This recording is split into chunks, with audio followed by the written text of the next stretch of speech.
This is Kyaninga Mobility, a project started by Steve and Asha Williams, who faced the biggest challenge of their lives when their son was born with severe epilepsy. After struggling to find appropriate care in Uganda, they felt compelled to act for families in similar situations.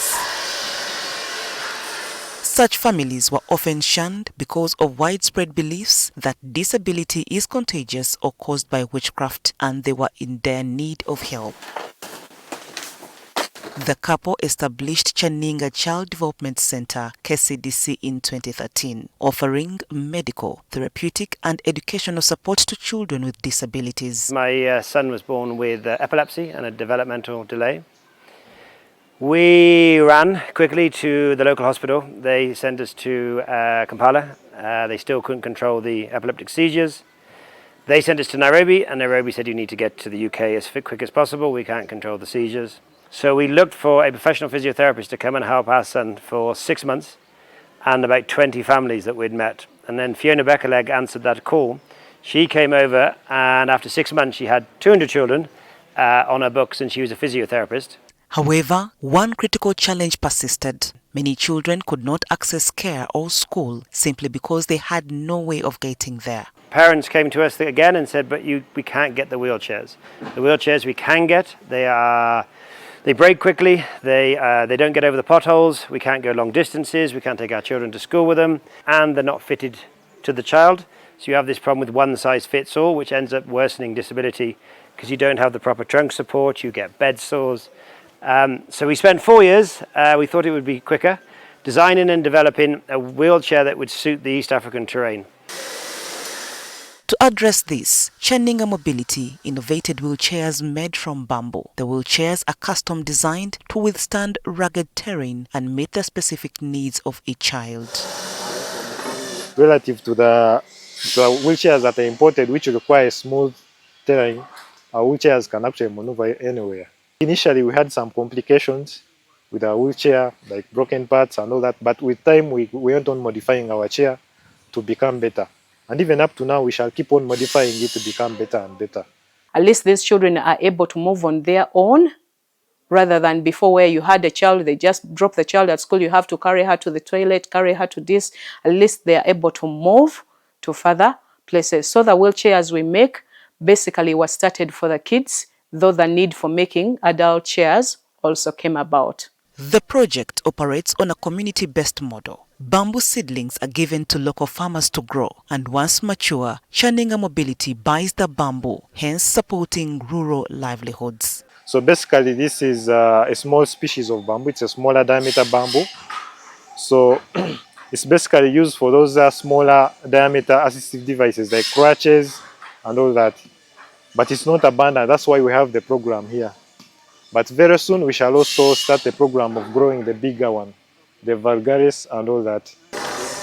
The process begins with careful selecting of bamboo, followed by drying and chemical treatment to ensure long-term strength. Once prepared, the log is taken to the workshop.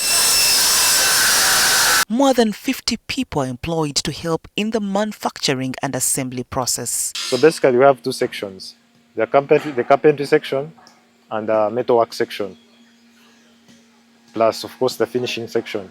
So basically the metalwork section makes the metal components. Of course, like there are hangers that connect the wheels together. Then those hangers actually fix to the bamboo. Then there are forks that actually also fix to the bamboo and then connect to the front caster wheels. Despite the progress, the center faces several challenges. Most people want custom-made wheelchairs, which affects our standardization. Because the more we standardize, the more it becomes easy for us to produce as many chairs as we can. But many people want chairs that suit them mainly, which is actually hard. Kyaninga Mobility has produced and distributed hundreds of bamboo wheelchairs. Several children have also received follow-up therapy at Kyaninga Child Development Center, KCDC, helping them build strength and independence after receiving mobility services. One such family is that of 23-year-old John Alisingura and Jennifer Kabasinguzi, who lost their parents in August 2024. The family was left with two dependents, a 6-year-old and 12-year-old Michael, who got paralyzed as a toddler. After falling sick at 1 week old, his development slowed. With support from Kyaninga Child Development Center, he joined school and started therapy, which has helped him improve. Michael can make simple steps. The need remains massive with KCDC, Kyaninga Child Development Center, assessing 700 children every month, with more than 300 on the waiting list for mobility equipment. And I don't think we could really understand it or appreciate the feeling that it must be like for them.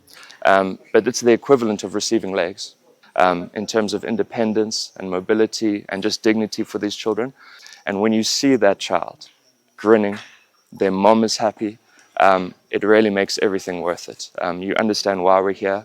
In fact, it motivates our entire team. A lot of guys, it's become their passion now. Right now we are producing 15 chairs a month. Like for the future, I would hope we'd produce maybe 100 chairs in a month so that we can supply. Right now we are just supplying to just the western region of Uganda.